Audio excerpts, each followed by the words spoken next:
नमस्कार, जय गुरु and welcome to heartland एरी। क्या इसराइल और टर्की का एक टसल होने का चांस है नियर फ्यूचर में?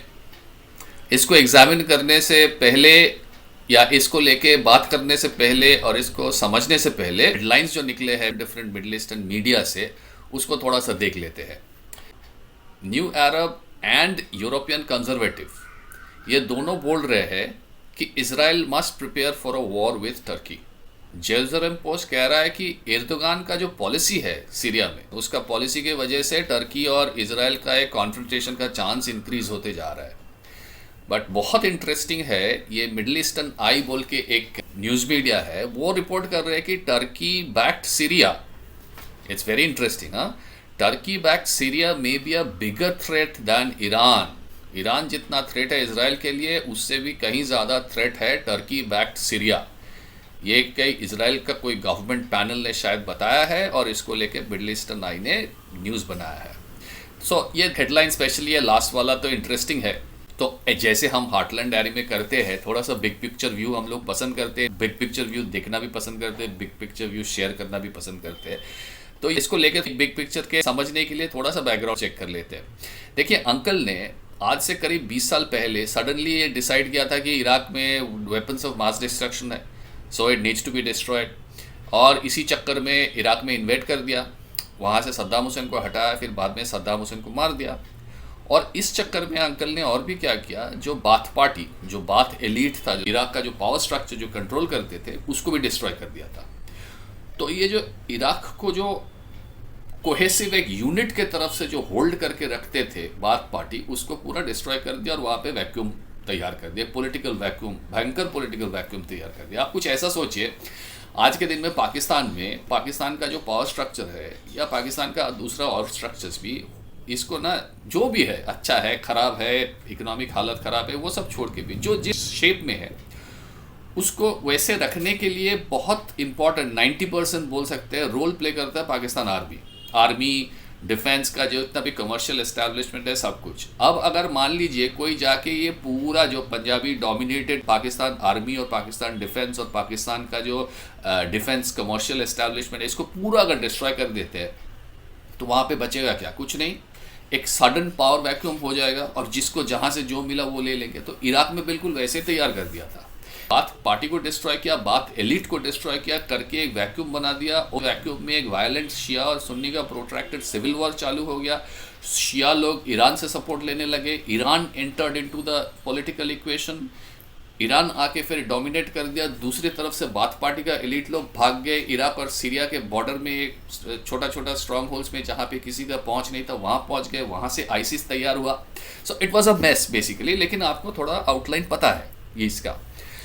फिर उसके बाद अंकल ने क्या किया, अंकल का मन हुआ, अंकल का आर्मी लिबिया में घुस गए। सेम वे पहले गद्दाफी को डिस्प्लेस किया, उसके बाद उसको मार दिया। उसके बाद Libya became like from one of the most prosperous African nation into a literal shit hole. Breeding ground बन गया सलाफी जिहादिस्ट का। पूरा north Africa, central Africa, Sahel region को डिस्टेबलाइज करके रखा है। A major chunk of it originates from Libya. Again वहाँ पे एक पावर वैक्यूम तैयार हो गया है। प्रोट्रैक्टेड सिविल वॉर चल रहा है लिबिया में पिछले कई साल से। कभी ये पार्टी पावर में आता है, कभी वो पार्टी पावर में आता है। ये सब पॉलिटिकल पार्टी कम, टेररिस्ट पार्टी ज़्यादा है। कभी ये टेररिस्ट पार्टी इस हिस्सा को कंट्रोल कर रहा है, कभी वो उस हिस्सा को कंट्रोल कर रहा है, and so on and so fourth. तो ये चलते आ रहा है। सीरिया में अंकल ने कोशिश किया था और अभी 2024 में अंकल को टर्की के थ्रू एक ब्रेक थ्रू मिल गया। वो HTS अचानक घुस गए, आपको तो पता है, सबको वहाँ से हटा दिया। एज अ रिजल्ट क्या हुआ, जैसे इराक में बाथ पार्टी के बाद और लिबिया में गद्दाफी के बाद हुआ था, देयर वॉज अ चांस कि वहाँ पे एक पॉलिटिकल वैक्यूम हो सकता था। लेकिन अंकल ने क्या किया, इस बार इस इनिंग्स में अंकल ने अच्छा खेल लिया, लिबिया और इराक से सीख गए अंकल। तो इस टाइम राउंड ना टर्की के थ्रू HTS का रोल बहुत लिमिट करके रखा है। They are not being given a free hand. और ये कारण इसीलिए कि सीरिया ना is in the middle of 3 big regional powers. Syria कोई मामूली ज्योग्राफी नहीं है। Syria is in the middle of 3 big regional powers. अभी ईरान तो गया गड्ढा में, अब ईरान गड्ढा में ही रहेंगे कुछ देर तक। अगर अब उसने न्यूक्लियर वेपन बना लिया तो सबको चौंका दिया तो फिर ठीक है, छोड़ दीजिए, फिर से सबको ड्राइंग बोर्ड में जाना पड़ेगा और फिर से रीड्रॉ करना पड़ेगा अपना स्ट्रैटेजी प्लान।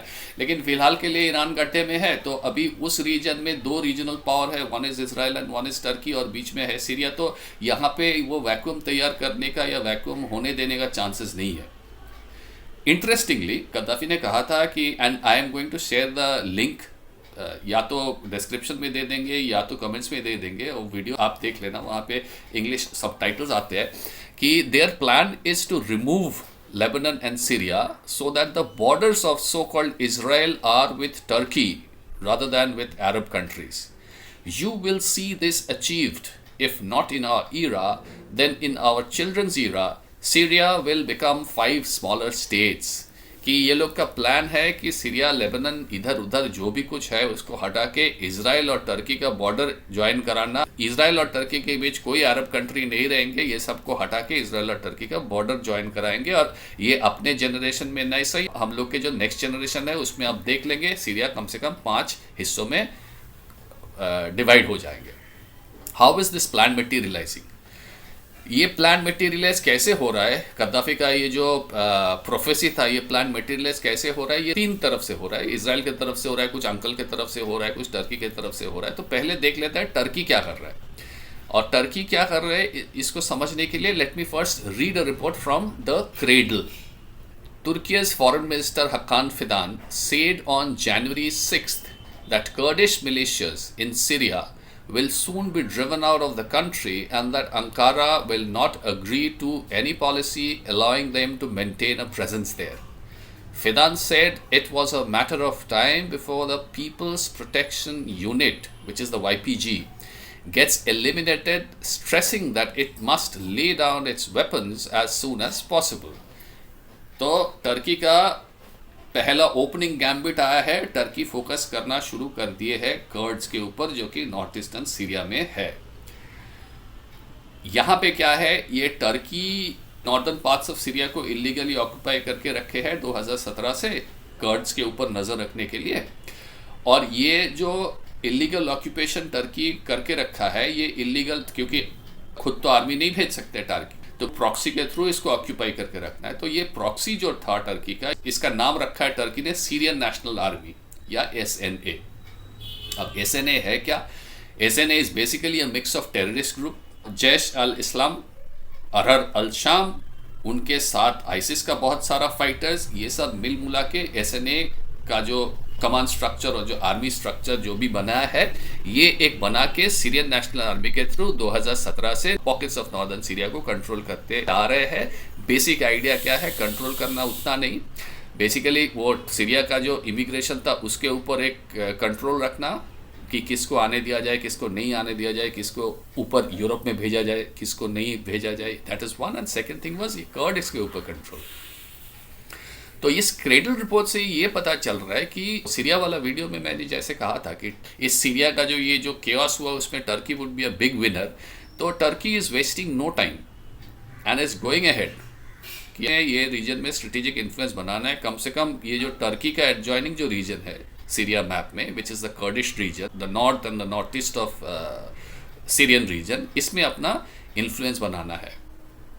नाउ यहाँ पे दूसरे तरफ से इश्यूज क्या आ रहा है? कर्ड्स के यहाँ पे 3 चीज़ है, मतलब 3 रिप्रेजेंटेशंस है। एक है YPG, एक है PKK, एक है SDF।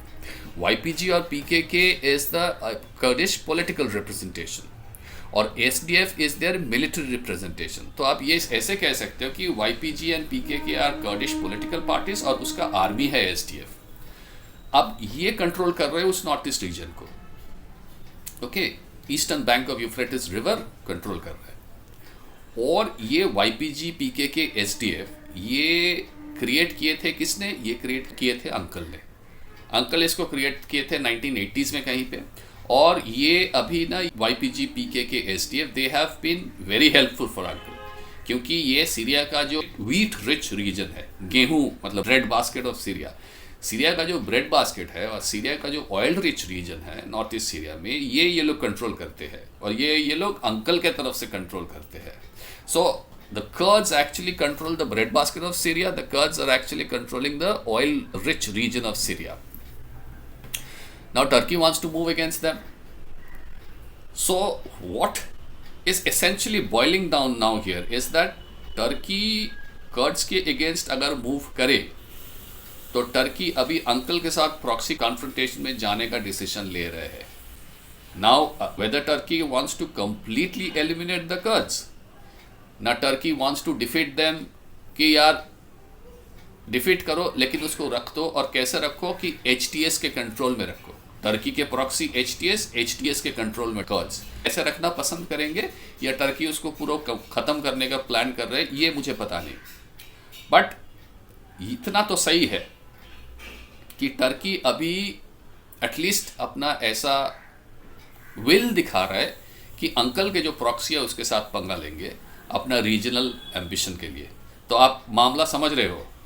Turkey is getting ready to gamble and Turkey is getting ready to gamble big.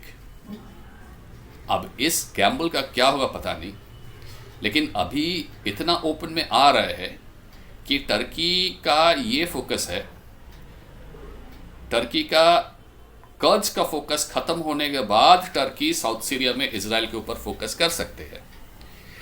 लेकिन अगर टर्की ने डिसाइडेडली कर्ड्स के अगेंस्ट मूव किया तो इतना फोकस में आ जाएगा कि टर्की इज अभी अगर कर्ड्स के अगेंस्ट मूव कर रहे हैं तो फ्यूचर में इजराइल के अगेंस्ट भी मूव करेंगे. That is from Turkey's perspective. अब चलते हैं इजराइल पे. Turkey has not been very vocal about Israel पे क्या करेंगे, लेकिन हम लोग जैसे बोले हम लोग गेस कर सकते हैं कि अंकल के प्रॉक्सीज के अगेंस्ट में आज मूव कर रहे हैं तो अंकल के एलाइज के अगेंस्ट में कल मूव कर ही सकते हैं फॉर इट्स रीजनल एम्बिशन. इतना तो टर्की अभी टर्की से जितना भी साउंड बाइट निकल के आ रहे हैं उसमें से पता चल रहा है. If we are moving against the Kurds today we can move against Israel tomorrow. Okay. तो हालांकि जैसे मैंने बोला कि हालांकि टर्की ने इजराइल को लेके कुछ डायरेक्टली बात नहीं किया है, not been very vocal about Israel, लेकिन Israel has already made it public. वो जितना भी न्यूज़ क्लिप आपने देखा ये सब mostly Jerusalem Post Israeli media का रिपोर्ट है. Okay. And based on the same report Israel has began preparations. अभी नेतन्याहू क्या चाहते हैं, नेतन्याहू वांट्स टू फोर्टिफाई और बिल्डअप, ज़्यादा strengthen Israel's military and acquire more and more arms. कुछ progresses जो मैंने पिछले वीडियो ग्रेटर इजराइल वाला वीडियो में भी मैंने शेयर किया था, इसमें भी एक बार रिपीट कर दे कि इजराइल का military forces have move to within 15 miles of the Syrian capital of Damascus. Okay. Serial capital of Damascus से 15 माइल सिर्फ बाहर में है Israel army. IDF has captured large tracts of land southern Syria में, और वहाँ पे अपना सेटलमेंट बनाएंगे विच वुड एसेंशियली भी military check points and military outpost and military settlement southern Syria में. तो वो कहीं नहीं जा रहे. इसको लेके एचटीएस ने एक इंटरेस्टिंग सा साउंड बाइट दिया है जो इसको लेकर बाद में बात करेंगे, ये इजराइल और साउथ सीरिया का चक्कर लेके. Anyway, coming back to Israel. इसके साथ साथ इजराइल ने मैसिव बॉम्बिंग कैंपिंग किया है. तो ये बॉम्बिंग कैंपेन ने क्या किया है, बॉम्बिंग कैंपेन के कॉन्सिक्वेंस क्या है, it has completely destroyed Syrian military bases, Syrian weapon depots, Syrian research lab, जितना भी डिफेंस एस्टैब्लिशमेंट का मतलब big time properties and institutions था एंड सिस्टम्स थे, सब कुछ डिस्ट्रॉय करके रखे हैं. तो कल को एचटीएस आए, और इसका रीज़न ये है कि कल को एचटीएस आए या खुद टर्की आए, lack of defense infrastructure, and Syria is a big tract of land. Syria is a huge area. So lack of defense structure in such a huge area would mean कि ये जो region है, this would prove to be a logistics and military supply challenge for Turkey. क्योंकि फिर Turkey का border जहाँ पे है बहुत पीछे जा रह रहा है. टर्की को इजराइल के साथ पंगा लेने के लिए, if Turkey wants to take पंगा with Israel, have to travel a lot. बीच में अगर कुछ सपोर्ट सिस्टम, लॉजिस्टिक सपोर्ट नहीं रहेंगे तो that is going to be a problem for Turkey. But that's a different topic for discussion. But या Israel has made sure कि ये challenge Turkey हो या एचटीएस हो, इनको फेस करना पड़े if they want to take पंगा with Israel along southern Syria in future. तो इजराइल को थोड़ा सा ये ईजी हो जाएगा ये रीजन को हैंडल करने के लिए. तीसरे कॉर्नर में अब आते हैं, तीसरे कॉर्नर में जहाँ पे अंकल बैठे हैं. तीसरे कॉर्नर में अंकल ने क्या किया है, अंकल ने अपने फोर्सेस के through, now this is very interesting, uncle has started building military bases in the city of Kobani. Kobani is in again north east Syria and it is very close to Turkey. Local journalist उसका ये कह रहा है कि 13 truck कुछ ही दिन पहले 10-12 days back, about 13 truck flying United states flag, carrying concrete construction blocks arrived in this PKK YPG stronghold, which is Kobani. ये है लोकल जर्नलिस्ट का कहना. इराक से रिपोर्ट यह है कि अंकल ने एक Iraqi base which was quite big उसको पूरा खाली किया है, उसका पूरा उठाया है, and this is the concrete that is now being supplied into Syria की वहाँ पे कोबानी में बेस बनाएंगे. और भी बहुत मटेरियल्स आ रहे हैं जो शिप किए हुए हैं. Apart from that uncle has transferred dozens of Bradley armoured vehicles to the region, and to the region मतलब to the Kurds. Uncle has already supplied air defence system to Kurds. Uncle has supplies various other equipments to Kurds. और ये पुराना वाला supply नहीं, ये recent वाला supply. पिछले कुछ 1-2 हफ्ते में अंकल कर्ड्स को हैवीली फोर्टिफाई कर रहा है, अपना बेस बना रहा है कोबानी में. ओके, एंड मैंने जैसे बोला कि Kobani is very close to Turkish border, तो इसका एक ही मतलब है कि अंकल टर्की को दिखा रहा है कि अंकल कर्ड्स के साथ है. अब टर्की का रिस्पॉन्ड क्या है, टर्की कैसे रिस्पॉन्स करेंगे, टर्की चेस बोर्ड में कौन सा पॉन को आगे बढ़ाएंगे, ये देखना पड़ेगा. वैसे टर्की का प्रॉक्सी है एसएनए जो कर्ड्स के साथ झमेला करते हैं. सो नाउ इन फ्यूचर कोई भी कैसे भी मतलब मूव करे चेस बोर्ड में, इट वुड मीन कि एक तरह से एसएनए एंड टर्क्स और एक तरह से अपना एसडीएफ कर्ड्स सब मिल मुला के अंकल साथ में है. Which means what, which means कितना भी आप एसएनएफ और एसडीएफ और पीकेके और वाईपीजी करो, it basically means 2 NATO forces are getting into tussle with each other in northeast Syria. हो सकता है, लेकिन इसीलिए ये अगर थोड़ा सा भी एडवेंचरस साउंड कर ले तो यहाँ पे एक डिस्क्लेमर डाल देते हैं खुद अपने लिए, because I don't know how serious uncle is about clashing with Turkey. Uncle का ट्रैक रिकॉर्ड ये सब मामले में बहुत ख़राब है. वो अपना जो एलाइज है उसको क्रूशियल मोमेंट में छोड़ के भाग जाने के लिए uncle is very famous, and this depends on uncle short term profits. यहाँ पे क्या है, आज के दिन में कर्ड्स भी अंकल के एलाइज है, टर्की भी अंकल के एलाई है, दोनों अंकल के लिए इम्पोर्टेंट है. अंकल किसको डिच करेंगे और किसको सपोर्ट करेंगे लास्ट मोमेंट में, ये डिपेंड करेगा ऑन ग्राउंड जो प्रेशर है उस पर्टिकुलर मोमेंट में अंकल के ऊपर, उसके ऊपर डिपेंड करेंगे. Okay, I hope you can understand how complex this game is getting. Now interestingly ये डिस्क्लेमर के बाद भी एक चीज़ दिमाग में आ गया, यहाँ पे एक फैक्टर बहुत इंपॉर्टेंट बन जाएगा, वो है इजराइल का opinion. On the occasion that uncle is not sure on how to go about handling a NATO ally like Turkey, कि यार तू मेरा ally है NATO में और तू यहाँ पे मिडल ईस्ट में मेरे साथ लड़ाई झगड़ा कर रहा है, if uncle is not sure, उस टाइम में इजराइल क्या सोचता है या इजराइल का क्या प्रायोरिटी है, वो बहुत इंपॉर्टेंट बन जाएगा वॉशिंगटन के लिए. और यहाँ पे एक चीज़ है, इजराइल कर्ड्स को पसंद करते हैं या इजराइल कर्ड्स को प्रेफर करते हैं, लेकिन ये मैं नहीं बोल रहा हूँ, ये CNN का एक रिपोर्ट आपको पढ़ के सुनाते हैं. CNN का रिपोर्ट पढ़ता हूँ. There is one regional power that has thrown its weight behind Kurds drive for independence, Israel. Israeli Prime Minister Benjamin Netanyahu released a statement ahead of the referendum saying Israel supports the legitimate efforts of the Kurdish people to attain a state of its own. Israel would welcome another state in the region that shares its concerns about the rising power of Iran, including the threat of Iranian-backed Shia militias in Iraq, says Franzman. Reports have also indicated that oil from Kurdistan is being purchased by Israel. Benjamin Netanyahu is very clear. ये कुछ पुराना सा था, तब Iran was source of tension for Israel. अभी Iran का तो source of tension उतना नहीं है. अभी जहाँ तक टर्की का सवाल है, तो आज से 2 महीना पहले अगर इसराइल कर्डिश पीपल को सपोर्ट करते थे, आज से 2 महीने बाद भी, मतलब उससे 2 महीने बाद आज भी कर्डिश पीपल को सपोर्ट करेंगे, क्योंकि आज टर्की आ गया सीन में. So presently, going back to Uncle, through the Kurds, is controlling both the oil-rich part of Syria as well as the breadbasket of Syria. Now Israel is out in the open, supporting the Kurds. तो जहाँ तक uncle का सवाल है, मुझे लगता है कि अंकल को ना चाहते हुए भी कर्ड्स को सपोर्ट करना पड़ेगा. Okay, however opportunistic uncle is, however short term uncle thinks, because Israel का एक प्रेशर है. और इजराइल का यहाँ पे क्या है, इंटरेस्टिंग सा बात यह है कि इजराइल का कर्ड्स को सपोर्ट करना सिर्फ ईरान के लिए नहीं या सिर्फ टर्की के लिए नहीं, इजराइल का यहाँ पे एक बिगर गोल है. अराउंड 40 साल पहले एक Zionist intellectual name Oded Yinon, Oded Yinon had charted a blueprint for Middle East, which was based on the division of the whole area into chota-chota states. It was also based on dissolution of the entire existing Arab का जो जितना भी states है. Okay. अभी यहाँ पे जितने भी मेरे व्यूअर्स हैं उसमें से कई व्यूअर्स बोलते हैं कि बुक रेफर करो, तो this is a good place जहाँ पे मैं एक बुक रेफर कर दूंगा आपको. उदय दीनान का जो बुक है उस बुक को मैं यहाँ पे पिक्चर में भी डाल दूंगा. I think the book came out in French, but उसका इंग्लिश ट्रांसलेशन आपको मिल जाएगा. आपको शायद पीडीएफ भी मिल जाएंगे फ्री में. You can read about his plan, a Zionist plan for greater middle east और something like that is the name of the book. That's a good book, you can read that book. Okay, तो ये जो plan है, ये plan के हिसाब से Israel has got every reason to support Kurdish people.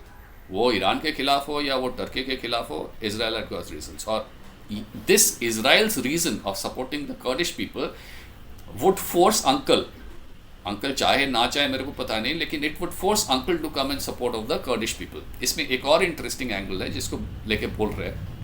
ये उदय यनान का जो प्लान है, इसको थोड़ा सा मतलब दो लाइन इसके लिए. The plan is operating on two essential premises. एक नंबर है टू सर्वाइव, और ये मैं नहीं बोल रहा हूँ, ये एक पॉलिटिकल एनालिस्ट जिसका नाम है खलील नकले, ये खलील नकले का टू प्रोंग समरी कि Oded Yinon plan operates on two premises. One is that to survive Israel must become an imperial regional power. सिर्फ रीजनल पावर नहीं, imperial regional power, that is important.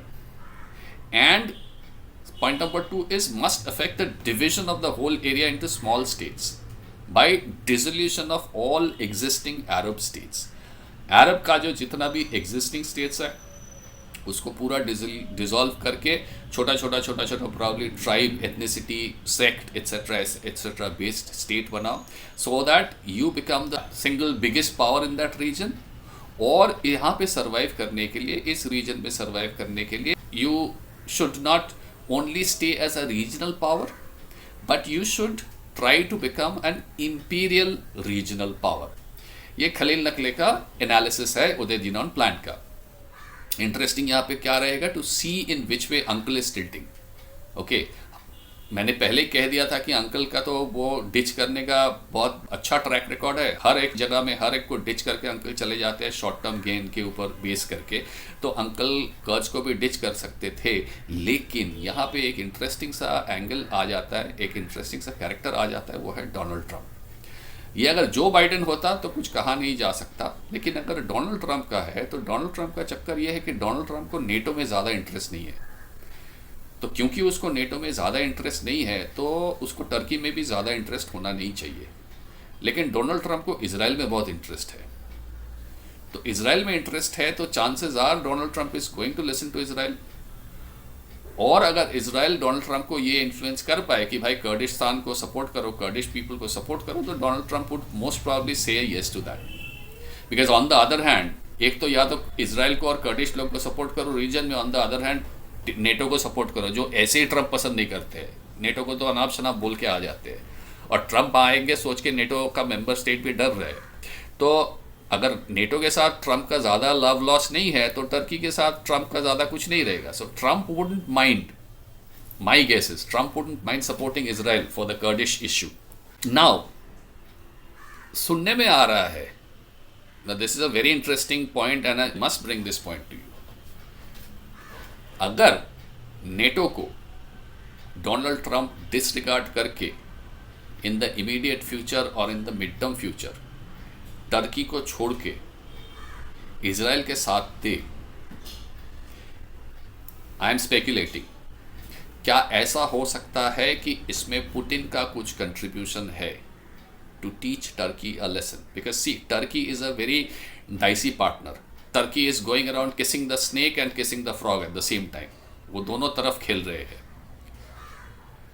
एक चीज़ से मैं ये स्पेक्यूलेट कर रहा हूँ क्योंकि ये मुझे पढ़ने में आया है कुछ रिपोर्ट से कि जब इजराइल का एयरफोर्स सीरिया के अंदर हिजबुल्ला स्ट्रॉन्ग होल्ड्स पे बॉम्बिंग कर रहा था, अपने मन मर्जी जब जी चाहे जाके बॉम्बिंग कर रहा था 2023-2024 में, रशियन वार्निंग सिस्टम या तो ऑफ करके रखता था या तो कुछ करके रखता था, लेकिन जो रेलिवेंट अथॉरिटीज़ है ना उसको वार्निंग देता था, ना ये सब फ्लाइट को इंटरसेप्ट करता था. The Russian warning system and the Russian radar system acted very casually. तो बहुतों का ये कहना है, बहुतों को ये स्पेकुलेट करना है कि probably there was a kind of an understanding between Russia and Israel की जाओ भाई तुम हिजबुल्लाह का स्ट्रांग होल्ड्स पे मारो, हम लोग कुछ तुमको दूसरे को इन्फॉर्म नहीं करेंगे कि तुम्हारा प्लेन्स आ रहा है एट्सेट्रा एट्सेट्रा, या स्टॉप करने का कोशिश करेंगे एट्सेट्रा एट्सेट्रा. अगर ये सच है तो probably this was the game in the making. You know that very soon, this I am talking about एक साल पहले, it was a game in the making, that very soon it is going to become necessary to stem a very dicey partner like Turkey. And Israel and Russia in that case both have the same element of confluence in there. और अभी तो और भी अच्छा है, Donald Trump आ रहा है, and we know that there is no enmity as such, जैसे कि जो बाइडेन या जैसे कि नॉर्मल यूनाइटेड स्टेट्स एस्टैब्लिशमेंट और नॉर्मल यूनाइटेड स्टेट्स गवर्नमेंट का रशिया के साथ एनमिटी है, डोनाल्ड ट्रंप का नहीं है. 2016 से 2020 में भी देखा है. Donald Trump doesn't have that kind of enmity between himself and Vladimir Putin and Russia. तो अगर ये इजराइल का ये प्लान था कि okay there is a time, अगर रशिया का भी ये भी प्लान था कि there is a time in future जहाँ पे हम लोग को टर्की को हैंडल करना पड़े, so let us create a plan, let us create a roadmap where we can also pull in United States if Donald Trump becomes the president so that we can pressurize Turkey. ये मेरा speculation है, I don't know, मतलब at least मेरे पास कोई ठोस report नहीं आया जो कि मैं आपके सामने आके बता सकूं. I am just guessing. Now coming back to how is Turkey responding to this possibility. Turkey has been indirectly responding. अभी कुछ ही दिन पहले हम लोग बोल रहे थे ना कि HTS ने बोला था अपना इजराइल के साथ कोई प्रॉब्लम नहीं है, कोई पंगा नहीं है. अभी अल जुलानी दूसरा सुर में गाने लगे. अभी जुलानी बोल रहे हैं कि यूनाइटेड स्टेट्स के सामने उसने डिमांड किया है कि please United states tell Israel to pull its forces out of the border, the buffer zone, Syrian side of Mount Hermon. Mount Hermon के आप टॉप पे समिट पे बैठे हो अपना फोर्सेस लेके, इसराइल उसको हटाओ यहाँ से. So according to an article in Israel today, Jolani had said that has demanded that the United States tell Israel to pull its forces out of the border buffer zone and the Syrian side of Mount Hermon. The head of Syria's Sunni Islamist Hayat Tahrir al-Sham group and the country's de facto leader has asked the United States to pressure Israel to withdraw from the Golan buffer zone and the peak of Mount Hermon. Result क्या है? Uncle is sitting on it. Uncle casually उसके ऊपर बैठा है. Israel बोल रहे हैं हम लोगों को कुछ डिमांड, कुछ कम्युनिकेशन, कुछ नहीं मिला वाशिंगटन से, कुछ नहीं मिला सीरिया से. ओके और साथ साथ में ये भी ऐड कर दिया कि कुछ मिले तो भी the Jewish state is not going to compromise on it security. Okay और सिर्फ यही नहीं है, दिस इज एटलीस्ट इजराइल का ऑफिशियल स्टांस. कुछ एनालिस्ट तो ये सोच रहे हैं कि they don't think Israel is ever going to listen to HTS. अगर यूनाइटेड स्टेट्स कह भी देता है ना इजराइल को कि भाई जोलानी से ये कम्युनिकेशन आया, तुम लोग देखो क्या करोगे, अगर यूनाइटेड स्टेट्स कर भी देता है तो they think that Israel is not going to listen to HTS. And this why they are not going to do this is going to force some response out of Turkey कि हम HTS का बात नहीं सुनेंगे. एक बार नहीं सुना, दो बार नहीं सुना, तीन बार नहीं सुना. If HTS is being operated by Turkey, which it is, तो Turkey would be forced to respond sooner और later. So this could be Israel's game. What kind of response? ये एनालिस्ट ये सोच रहे हैं कि तब Erdogan would be forced to shed the pretension कि भाई HTS इंडिपेंडेंट है और उसको खुद मैदान पे उतरना होगा. अब वो जिहादिस्ट पोजीशन को सादन सीरिया में फोर्टिफाई करने के लिए उतरना हो, या टर्किश आर्मी से वो ब्रिगेड ला के उसको फोर्टिफाई करे, कुछ भी करे, या HTS के तरफ से वो अपना साउंड बाइट देने लगे, whatever it is, Erdogan will have to shed that pretension कि यार वो तो अलग है, वो तो अलग है. उसको सामने जमीन मतलब मैदान पे उसको उतरना होगा in the shape of media sound bytes, in the shape of physical movement, in the shape of what ever. Interesting बात वो रहेगा कि जहाँ पे IDF का forces, Israel defence forces meets जिस जगह पे द HTS मिलिटेंट फोर्सेस, मतलब जहां से HTS मिलिटेंट बोलेंगे ठीक है इसके आगे तुम लोग को और बढ़ने नहीं देंगे, that is going to represent the de facto border between Israel and Turkey in future. And that is going to mark the spot where exactly in inside the map of old Syria, the new Israel and Turkey conflict begins. देखिए past में Turkey has been at odds with Israel, especially during the previous confrontation. Israel का जो Hamas के साथ जो confrontation था, वो Erdogan ने बहुत सारा साउंड बाइट्स दिए कि Israel is doing this thing, Israel is doing that thing, bad bad bad bad etcetera etcetera. But this time it is not Hamas. ये मुस्लिम ब्रदरहुड और थोड़ा सा टर्किश इन्फ्लुएंस और थोड़ा सा टर्किश पैसा, थोड़ा सा कतारी पैसा लेके हमास नहीं है. This time it is Turkey itself. Okay, one of the big powers in the region, a NATO member. Okay, this time it is Turkey which is thinking of cementing its strategic influence in Syria. So this time is going to be different. Now, the flip side of going back to Uday Dinan का plan, क्योंकि वहीं से ये सब discussion शुरू हुआ. The flip side of Uday Dinan plan is कि ये जो सीरिया और इसराइल का जो बॉर्डर था, साउथ सीरिया और इसराइल का जो बॉर्डर था, this was one of the whitest borders, this was one of the safest borders of Israel. इतने साल से जो पंगा चल रहा है इसराइल में, this was the safest border of Israel. लेकिन अभी this border is going to get heated up. But ठीक है, I am sure Israel knows it better than me, Israel knows it better than anyone, and they are getting ready for their destiny. So whenever that happens, Israel knows and understands that. ठीक है, और साथ साथ में Israel ये भी समझते हैं कि उसके पास मिलिट्री मैन पावर और रिसोर्सेस उतना नहीं है eventually when it comes to the fact कि टर्की के साथ उसको एक ओपन बैटल में एंगेज होना पड़े. तो इसराइल का ऑप्शन ये हो रहा है फिर अंकल को इसराइल के तरफ से प्रॉक्सी मारना है. इसराइल के तरफ से प्रॉक्सी मारने के लिए अंकल को कैसे यूटिलाइज कर सकते हैं? The best way to utilise uncle to proxy for Israel is to bleed Turkey through the Kurds. Kurdistan issue को फेस्टर कराओ, bleed Turkey, keep bleeding Turkey in one side, and in the other side Turkey को pivot कराओ middle east से toward central Asia. बहुत सारे इसमें complexity है, but this is a possibility. This would need all of uncle's charm, जो कि uncle के पास नहीं है. चार्म तो अंकल के पास कभी होता नहीं है. Diplomatic power, diplomatic potential, diplomatic capabilities जो अंकल के पास एक टाइम में होता था, अब नहीं है. ये सब चाहिए होता है, क्योंकि एक तरफ से आप जिस कंट्री को, जिस स्टेट को आप ब्लीड करा रहे हो मिडिल ईस्ट में, उसी दूसरी तरफ से आप उसी को बोल रहे हो कि भाई तुमको यहाँ हम लोग मिडिल ईस्ट में ब्लीड करा रहे हैं क्योंकि हम चाहते हैं तुम सेंट्रल एशिया पे फोकस करो. क्यों सुने आपके बात वो? So it would need a lot of charm, it would need a lot of leverage. So but this is one way that uncle could. Central Asia में एक और प्रॉब्लम है कि आप सेंट्रल एशिया में टर्की को अगर फोकस करने के लिए बोलोगे तो रशिया और चाइना वहाँ बैठा है, वो ऐसे नहीं मान लेंगे. So what uncle can do is uncle can only focus on bleeding Turkey in the Middle East and give Turkey enough hints and give Turkey enough prods and nudges to focus on Central Asia. कि Middle East को भूल जाओ, तुम central Asia पे focus करो. लेकिन central Asia में जैसे बोला था कि अगर सेंट्रल एशिया में आ जाता है तो सेंट्रल एशिया में कई और सारे इक्वेशंस आ जाते हैं. The equation of Russia, the equation of China, and this complexes the entire region actually. तो ये आगे जाके कौन सा, मतलब bleeding Turkey in Middle East, pushing Turkey to focus on Central Asia, कौन सा प्रोपोर्शन में कितना रहेगा, किस पे ज़्यादा अंकल वेट देंगे, किसके अंकल कम वेट देंगे, how is Israel going to maximize on this, what issues, what challenges the Kurds are going to bring in, how Putin is going to respond, how China is going to respond, ये किसी को पता नहीं, मुझे भी पता नहीं. But I know one thing that आज के दिन में the way the chess board is इतना complex बन गया है, nobody is thinking that far ahead in the game, nobody. ये सब ऐसे जा रहा है कि जो जो हो रहा है इवेंचुअली जैसे जैसे हो रहा है उसके ऊपर हम लोग रिएक्टिव स्टेप्स लेंगे. और एक एक स्टेप्स ये लोग लेते रहेंगे, and this is going to add more and more complexities into this incredibly complex chess board already. तो आज यही खत्म करते हैं. Will come back with another issue, with another new episode, with another new topic sometimes next week. तब तक के लिए जय गुरु एंड जय हिंद.